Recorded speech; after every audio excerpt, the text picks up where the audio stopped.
Sony just announced the A7 Mark V with a faster partially stacked sensor, better stabilization, 4K 60 in full frame, and on paper it looks like it fixed everything camera. But there is already one big red flag about third-party lenses that wedding photographers should know about before upgrading for sure.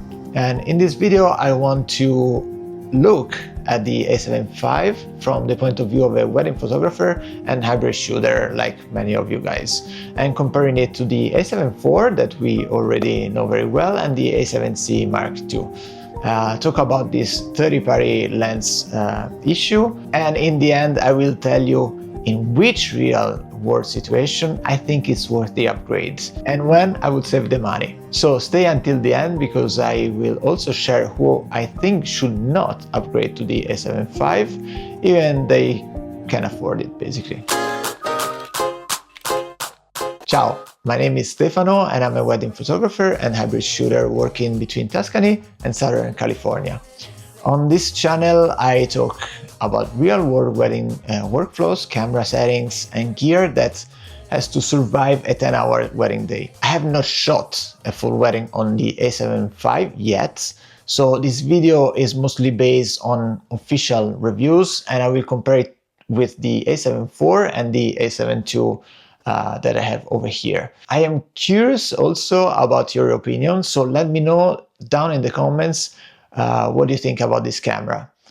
Are you thinking about upgrading soon to the A7V or are you staying with your current bodies for now? So first of all, the A7V features that matter for hybrid shooters like us. First of all, the sensor and the rolling shutter. The A7V still has a 33 megapixel full frame sensor, but basically now it's a partially stacked sensor, so different kind of technology. Is not the same that you can find on the A7 IV or the A7C Mark II. Because of this new design, Sony and multiple reviewers say that the readout is about 4.5 times faster than the A7 IV, and the rolling shutter is down to about 15 milliseconds instead of the 70 milliseconds, 65-ish of the A7 IV.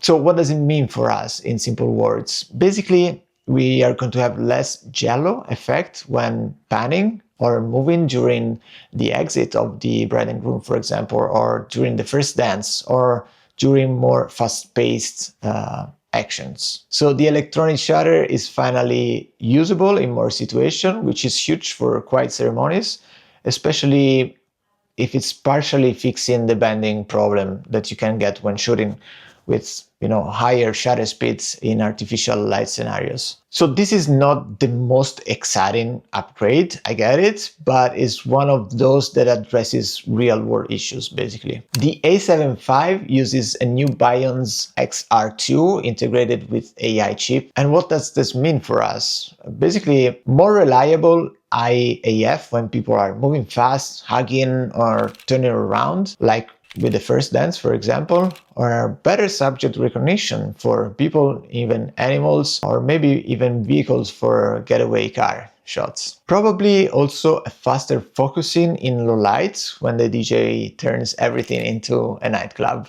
But this we still have to try in a real-world scenario.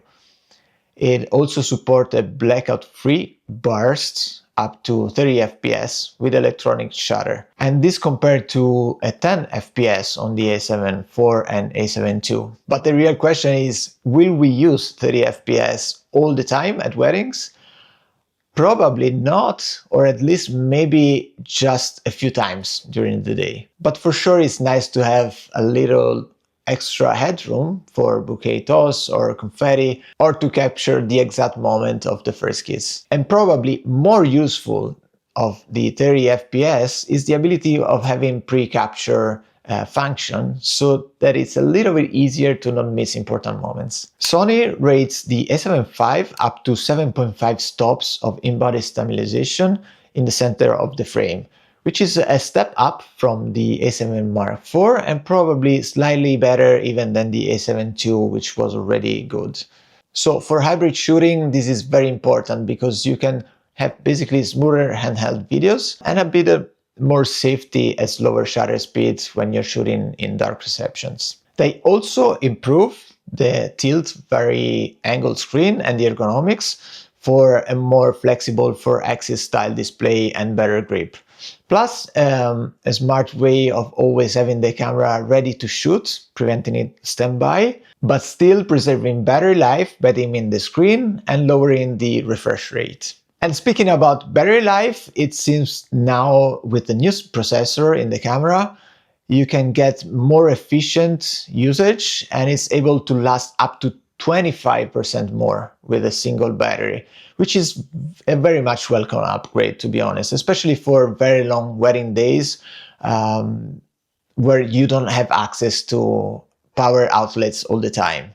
So basically these are all things that on a 10-hour day wedding, they can make your camera feel like it's less in the way. So this is where things get interesting. On the A7V, you get 4K 60 FPS in full frame, oversampled from around 7K, with only a small or not crop depending on the mode. Also, you get 4K 120 in Super 35 or APS-C crop, which is around 1.5, which can be good for slow motion of the dress, details, or people dancing. Whether on the A7 Mark IV and the A7 II, the 4K 60p is only available in Super 35 mode and not in full frame. So if you are a hybrid shooter who relies a lot on 4K 60p full frame for ceremonies, entrances, and all the other parts of the wedding day, the A7V is a clear upgrade. One limitation though, the A7V still does not give you full internal RAW or open gate recording. So if your work is very video heavy and you are going to rely a lot on this feature, probably the A7V is not the most interesting camera right now on the market. So if you follow the channel, you know that I shoot mostly hybrid on weddings, photos and video, and mostly with the A7 IV and the A7C Mark II. And my frustration is always been the crop on the 4K in 60 FPS, which makes it harder to keep a consistent look between photo and video. Also, the slow sensor readouts, that means having banding issues in certain lighting scenarios. On paper, the A7V actually addresses these exact pain points. And this is why I'm thinking seriously as a possible main body in the future and switching from A7 IV to A7V. And probably most of you that are watching right now are in this exact same situation. Let's put them side by side very quickly, but focusing on what matters for weddings. So let's talk about the sensor image quality. Basically, all three cameras are having a 33 megapixel full frame sensor. And yes, the new sensor should be able to produce a 16 stops of dynamic range compared to the 15 of these cameras. But I haven't tried it yet on real world weddings, so I still take it with a grain of salt. Also, the A7 IV and the A7 II uses a standard back illuminated sensor, whether the A7V uses a partially stacked back illuminated sensor, which producing a much faster readout of the sensor itself. So basically you don't have to upgrade to the A7V for more megapixel, but you upgrade only if the speed of the camera and the rolling shutter are a problem for you and are slowing you down in your everyday work scenario. So the A7 IV and the A7 Mark II are both capable of up to 10 FPS continuous shooting, and the A7V can go up to 30 FPS blackout free in electronic shutter in certain modes. Plus a much deeper buffer thanks to the new processor basically, and also have a pre-capture function which can be useful. So for more tricky moment and fast-paced environments, the A7V can be more forgiving and helping you out a little bit more. But also keep in mind that the 30 FPS is available only if you're shooting with original Sony lenses. So for example, with these Tamron lenses is going to be limited. I don't know how much exactly, but I think in the range of 10 or maximum 15 FPS. A7 Mark IV and the A7C II have 4K 24 and 30 FPS in full frame mode, and 4K 60p, as we said, is available only in 1.5x crop mode. So the A7V can deliver finally 4K 60p in full frame and 4K up to 120p in crop mode. It also has an improved rolling shutter and better thermal control, which is preventing overheating of the camera. So basically, for hybrid shooters, the A7V is giving you more flexibility in video modes. And now let's talk about the image stabilization of these cameras. The A7V is around 7.5 stops, whether the A7C is around 7 and the A7 IV is 5.5 stops. The LCD and the EVF are a little bit different between these cameras. The A7 IV basically has a better EVF than the A7C Mark II. It's a little bit bigger and easier to use.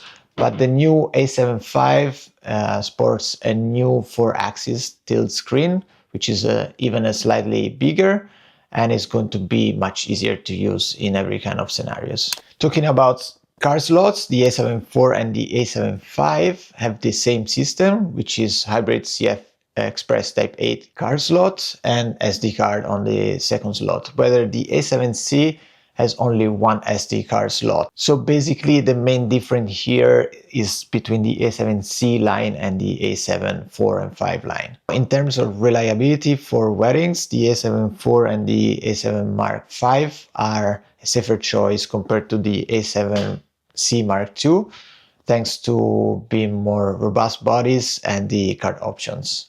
And now the part that worries many of you, especially if you're using Viltrox TTArtisan lenses, Sirui, or even Tamron and Sigma. Basically, a recent report that I've seen on YouTube shows that the A7V is having serious issues of AF with some kind of third-party autofocus E-mount lenses. In their testing, basically several Chinese AF lenses, including Viltrox and Sirui, are having different malfunctions issues.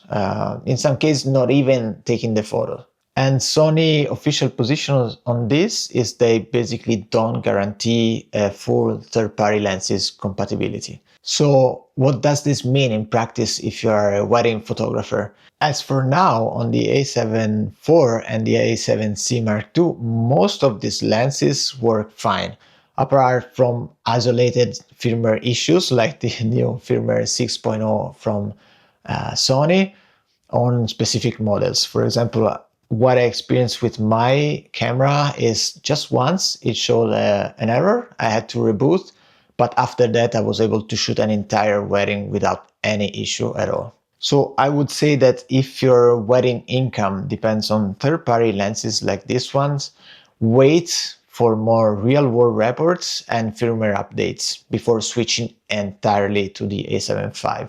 Or maybe you just order it and you use it as a second body, or you test it fully and completely with your lenses, having always a second option with you on the wedding day. Now the big question, should you upgrade to the A7V from an A7 IV or from A7C Mark II? So basically, if you shoot a lot of hybrid work and you really want 4K 60 or even 120 for smoother slow motion, definitely it's a good option. Or if you are often forced to use the mechanical shutter speed instead of the silent mode because you have rolling shutters effect, jello effect problems, or if you have a lot of banding issues in artificial lighting, then the A7V is definitely going to be a worthy upgrade, but I still have to try it and I'm not sure it's gonna solve it fully and completely. Also, if you regularly hit the buffer limit during confetti or exits or even during first kiss, then the faster burst from the A7V is gonna be handy. But remember, the 30 FPS is only available if you're shooting with native Sony lenses. And on the contrary, I will stick to the A7 Mark IV if you're basically mainly shooting stills with sometimes a little bit of 4K footage here and there, and you're fine with the 24 or 30p video, or you're fine even with the crop. Another reason I will stick with the A7 IV for now is if you're relying a lot on third-party lenses, We discussed this issue that has been discovered with third-party lenses, and I wouldn't feel comfortable upgrading straight away to the A7V as for now. And what if you own the A7C Mark II already, that is giving you again a 33 megapixel sensor, it's a compact body, and it's great for travel and small wedding? That in that case I would switch to the A7V only if you want more serious main body, if you need better EVF, for example, that you're using a lot. Definitely for the dual slot card. This has only one SD card, which can be limiting for weddings. Or if you need a faster readout of the sensor, better rolling shutter, or better and solid 4K 60 features.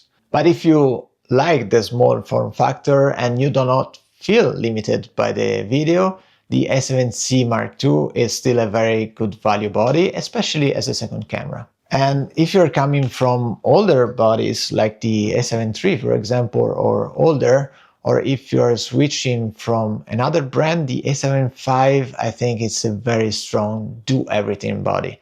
Great still, serious hybrid video specs, much faster sensor, very good AF, one of the best in class, and very strong IBIS as well, image stabilization. So in this case, the question is more about budget or lens compatibility. If you already have a kit of Sony lenses, for example, the A7V looks like a very future-proof choice. If most of your kit, like me, is relying on Tamron or Sigma lenses, maybe you should wait a little bit more. So is the Sony A7V the perfect wedding and hybrid camera? So on paper, it finally fixes most of the things that were annoying me from the A7 IV, like the rolling shutter, the cropping 4K 60, limited bar speeds and buffer, and it also improves stabilization, autofocus, and battery life and ergonomics without changing basically the resolution, which I think is a good choice. The only thing that stops me for now from calling it the obvious upgrade is for sure this issue with third-party lenses, and also the lack of open gate. For me, it's a nice feature. It would be a nice feature to have, but to be honest, it's more something I'm gonna use, and I would use on non-wedding jobs than weddings. So what I would like to know from you is, are you planning to pre-order the A7 Mark V? Are you worried about the compatibility with third-party lenses? Do you own a lot of Viltrox, TTArtisan, Tamron or Sigma lenses? Are you happy with your A7 IV or A7C Mark II, and do you find enough reasons to upgrade? Let me know down in the comments, and if you want to see how I set up my camera for full day weddings, you can watch my video about my go-to wedding photography settings, which I will link here and in the description. Grazie, thank you for watching, and if you found this video helpful, consider subscribing so you don't miss the follow-up when I actually test the A7 IV on a real wedding. Ciao e a presto!